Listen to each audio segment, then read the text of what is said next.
తర్వాత బహిరంగంగా చేరిన తర్వాత ఎట్లాగో మనం మళ్ళీ చర్చించుకోవచ్చు. ఖచ్చితంగా మాట్లాడచ్చు. రైట్. విల్సన్ గారు, మీ ముందు చాలా ప్రశ్నలు ఉన్నాయి. మొత్తం అంతా డ్రామా అంతా విజయసాయి రెడ్డితో బీజేపీ ఆడిస్తుంది అనేటువంటి యాంగిల్ దగ్గర నుంచి మొదలైంది మొత్తం అంతా.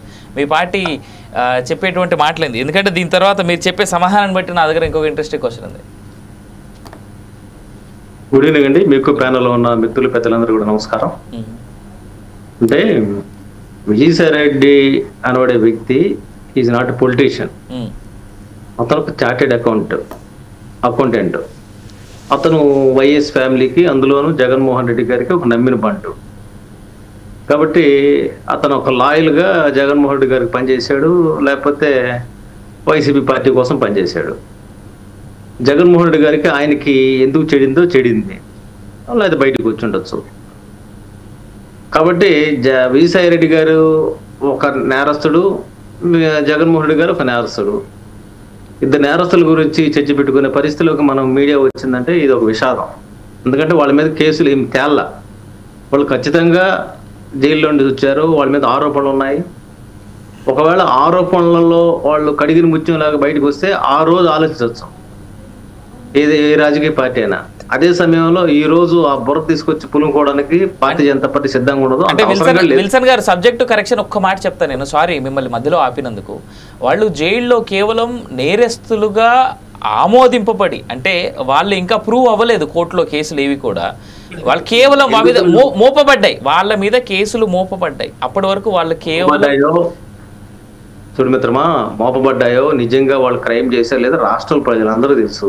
అదేం ఓపెన్ సీక్రెట్. నేనేమైనా దాచితే దాగే సత్యాలు కాదు, ఆగవగాడ. నేనేమంటానంటే మా జగన్మోహన్ రెడ్డి గారి ఆస్తులు ఇప్పుడు ఎందుకు బిగాయి, పెరగడం మేరకు విజయసాయి రెడ్డి గారి హస్తం ఏంటి, ఈయన విశాఖపట్నంలో చేసిన దందాలు ఏంటి, ఇవన్నీ కూడా తెలిసిన తర్వాత నాకు తెలిసి కూటమి పార్టీలు ఏవి కూడా ఆయన దగ్గర రాని అండర్లైన్ చేసుకోండి. అందులో భారతీయ జనతా పార్టీకి అసలు అవసరం లేదు. ఎందుకంటే ఎవరైనా ఫేస్ వాల్యూ ఉన్న వాళ్ళు వస్తే పార్టీలో చేర్చుకుంటే మాకు ఉపయోగం. ఆయన వల్ల ఏం ఉపయోగం?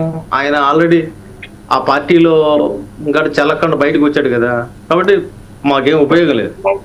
ఏమన్నా కాంగ్రెస్ పార్టీ ఆలోచిస్తారేమో మాకు తెలియదు, కానీ మనకు మాత్రం అవసరం లేదు. ఆ పార్టీకి కూడా ఆయన వెనుపోటు పడిచాడు. ఆయన కూడా సోనియా గాంధీని కూడా తిట్టిన పరిస్థితులు ఉన్నాయి. జగన్మోహన్ రెడ్డి గారు కానీ ఆయన కానీ వాళ్ళిద్దరు కూడా ఆ పార్టీకి లోపల రానియరు. షర్మిల గారు అన్నట్టు ఒకటి ఫ్యాక్ట్, ఆయన చేసిన తప్పులన్నీ ఒప్పుకొని రాష్ట్ర ప్రజల ముందు ఆయన ఇదిగో నేను ఈ తప్పులు చేశాను, నేను ఇందుకోసం నా నేరాలు చేశాను అని చెప్పగలిగితే అది కన్ఫెషన్ స్టేట్మెంట్ అవుతుంది. అలాగే ఏదన్నా ఆయన కానీ చెప్పగలిగితే అది ప్రజలకు ఉపయోగం. అంతే తప్ప విజయసాయి రెడ్డి గారు గురించి రాష్ట్ర ప్రజలందరికీ తెలుసు. అంటే అటువంటి క్రిమినల్ యాటిట్యూడ్ ఉన్న వ్యక్తి, అటువంటి మనస్తత్వం ఉన్న వ్యక్తిని భారతీయ జనతా పార్టీ చేర్చకూడదు నేనైతే అనుకోవడం వల్ల. అదే సమయంలో తెలుగుదేశం పార్టీ కావచ్చు, జనసేన కావచ్చు, మాకంతా ఎవరికి జాగ్రత్త మాడాల్సిన అవసరం లేదు. ఎందుకంటే ప్రజల్లో మనను పొంది ప్రజల కోసం ఏమైనా కాంట్రిబ్యూట్ చేస్తుంటే వాళ్ళు రావాలని కోరుకుంటాం. ఎలాంటి కాంట్రిబ్యూట్ చేయని వాళ్ళు మా పార్టీలో రావడం మాకేం ఉపయోగం? అంటే అది ఊహాగానాలతో మనం సమాధానం చెప్పలేం. అయితే ఒకటి మాత్రం ఫ్యాక్ట్, ఆయనకి లాబింగ్ చేసే స్వభావం ఉంది. ఆ లాబింగ్ వల్ల రాష్ట్ర ప్రజలకు ఏం మేలు జరగదు. ఎందుకంటే ఈరోజు ఆంధ్రప్రదేశ్ సంక్షోభం నుంచి ప్రగతి దిశగా ముందుకెళ్తుంది. 4 ఏళ్ళు ఆయన ఈ రోజు కూడా జగన్మోహన్ రెడ్డి గారిని కంట్రోల్ చేసిన దాఖలాలు లేవు. జగన్మోహన్ రెడ్డి గారు కూడా ఆయన్ని కంట్రోల్ చేసిన దాఖలాలు లేవు. ఆయన్ని వదిలించుకోవడం కోసం ఆయన చేసిన శతవిధాలు చేసే ప్రయత్నాల్లో భాగంగా ఆయన్ని ఉత్తరాంధ్ర జిల్లాల ఇన్ఛార్జి నుంచి తీసేశారు. తర్వాత యువ మోర్చటోటికి యువ విభాగానికి ఆయన ఇన్ఛార్జి చేసి కూడా పక్కన పెట్టిన పరిస్థితి ఉంది.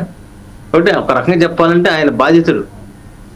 రాష్ట్ర ప్రజలు ఆయన వల్ల బాధితులు అయితే జగన్మోహన్ రెడ్డి వల్ల ఆయన బాధితులు. తర్వాత ఆధిపత్యం పోరు చాలా స్పష్టంగా సజ్జల రామకృష్ణారెడ్డి అనే ఆధిపత్యంలో ఈయన ఇమ్మలేకపోయాడు. ఈయన కానీ రేపు ఏ రోజు ఈయన బయటకు వచ్చాడు, రేపు వైవి సుబ్బారెడ్డి బయటకు వచ్చాడు. ఆల్రెడీ అంతకుముందు బాలినేని వచ్చారు కదా. కాబట్టి ఒకరొకరు బయటకు ఎందుకు వస్తున్నారంటే పార్టీ బలహీనపడ్డం కదా, నాయకత్వం మీద బలహీనపడడం వల్ల, అతని మీద నమ్మకం సన్నగిలడం వల్ల ఒక్కొక్కరు బయటకు వస్తున్నారు. ఆయనకి మళ్ళీ భవిష్యత్తు అనుకుంటే ఎంతమంది బయటికి రారు, ఏ రాజకీయ నాయకుడు బయటికి రాడు. అంటే ఓటు బ్యాంక్ ఉంది. ఆ ఓటు బ్యాంక్ ఎందుకు చెల్లచెదురవుతుందంటే ఇక్కడ జగన్మోహన్ రెడ్డి గారి వెంట జనం లేరు, నాయకులు లేరు అన్న ఉద్దేశం. ఎక్కడెక్కడ సరే నాయకులే కదా ఓట్లు వేస్తారు. అంటే అది కాకపోతే జగన్మోహన్ రెడ్డి గారు ఓటు శాతం తగ్గితే తగ్గచ్చు, పెరిగే అవకాశం మాత్రం, ఆ గ్రాఫ్ పెరిగే అవకాశం మాత్రం నాకున్న అనాలిసిస్ లో పెరిగే అవకాశం లేదు. కాబట్టి ఆయన గురించి కొద్ది రోజులు మీడియా చర్చించుకుంటది, ఆ తర్వాత ఆయన మర్చిపోతారు. ఇప్పుడు ఈరోజు పచ్చి అబద్ధాల కోరు వయసు ఆయన వేగన ఎవరు అనడానికి వీసారెడ్డి అనడానికి దర్శనం ఈరోజు పెట్టి ప్రెస్ మీటే. ఆయన అవినాష్ రెడ్డి చెప్పాడంట, గుండి పొట్టని చెప్పాడంట, నువ్వు మీడియా ఎట్లా ప్రకటిస్తావు? మీడియా దగ్గరికి వచ్చి కూర్చునే ముందు నువ్వు ఒకసారి మాట్లాడుకోవా? అంటే ఇన్ఫర్మేషన్ రాదా? గవర్నమెంట్ లో ఉన్నా లేకపోయినా ఇన్ఫర్మేషన్ రాదా? డైరెక్ట్ గా ఎవరితో మాట్లాడాలి? ఆయన సంబంధించిన కూతురుతోటో అల్లుడితోటో మాట్లాడాలా? ఎవరితో మాట్లాడి ఆయన గుండెపోటు నిర్ధారించాడు అంటే ఇక్కడ అర్థమైపోయింది కదా. ఒకళ్ళు అవినాష్ రెడ్డి చెప్తే అవినాష్ రెడ్డి అబద్ధాలు చెప్తున్నాడని ఆయన ఒప్పుకున్నట్టే కదా. కాబట్టి ఇక్కడ మనం గమనించాల్సింది ఏంటంటే విజయసాయి రెడ్డి గారి క్రెడిబిలిటీ లేదు. క్రెడిబిలిటీ లేని నాయకత్వం వల్ల రాష్ట్ర ప్రజలకి మేలు జరగదు. కాకపోతే ఎవరైనా బాగా లెక్కలు రాయించుకోవాలనుకునే వాళ్ళు, దొంగ లెక్కలు రాయించుకోవాలనుకునే వాళ్ళు, అట్లాంటి ఆశాభావం ఉన్న వాళ్ళు ఎవరైనా ఉంటే ఆయన తీసుకెళ్ళి ఆయన వాడుకోవచ్చు. మాకేం అవసరం ఉంది?